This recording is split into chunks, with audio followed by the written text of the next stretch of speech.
Hi, I'm doing my play on Antigone. I'm going to start out by summarizing the play a little bit. This play is about a girl whose name is Antigone. Uh, she defies the state um, by burying her brother, which is illegal because Creon made the law that you cannot bury a traitor. She is questioned by Creon the king, and then she is jailed because she admits it. Creon eventually changes his mind and goes to release Antigone, but it was too late. She had killed herself. Once the others figure out that Antigone killed herself, Ismay, her sister, Hamon, her fiance, and Creon's wife kill themselves as well, leaving Creon in sorrow and regret. I'm going to start out by talking about Antigone's rebellion. Um, she wanted to bury her sister or her brother she loves out of uh, because she loved her very much and she wanted to honor her brother. She was openly willing to defy the state. Um, Greek society is very patriarchal, and it is a big deal for a woman to speak up in those times because the women aren't supposed to have a voice. Antigone says says to Creon, "Guilty, I did it. I deny it not." Just saying right to his face that, yes, I defied you and I went against your voice or went against your law.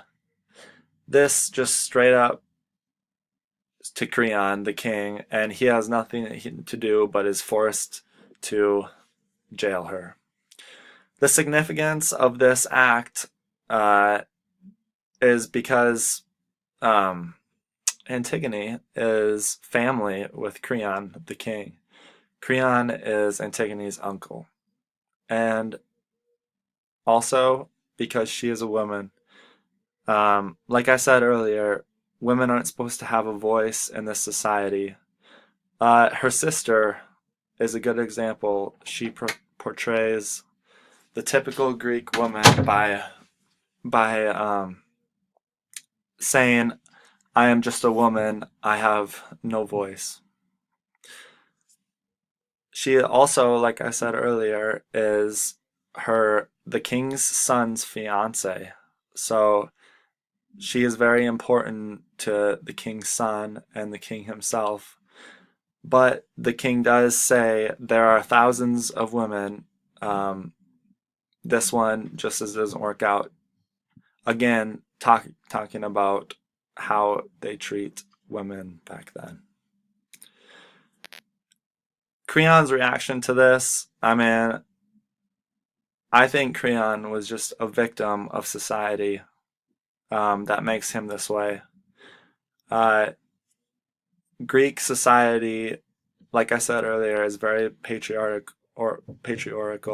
So um, he needs to maintain his powerful image as the king. He cannot show weakness. He cannot uh, he cannot admit when he is wrong. That's what I think one of his thought flaws are. And eventually, um, his family falls apart around him because of the decisions that he made and he didn't go back on until it was too late. The main takeaway I have is I think personally Creon managed the situation as well as he could given the society and how they went about back then. Uh, he should have listened to his family and advisors, um, but the ego of a king back then was just too much, too powerful, and he cannot go back on his word after he said something because that would show weakness, and that would not work out in this society. Antigone, sorry, should have at least denied that she heard Creon's speech to the state not to bury her brother because he is illegal. Because she just straight up defied what Creon had told everybody. And she admitted it. Like I said in the quote earlier. Thank you.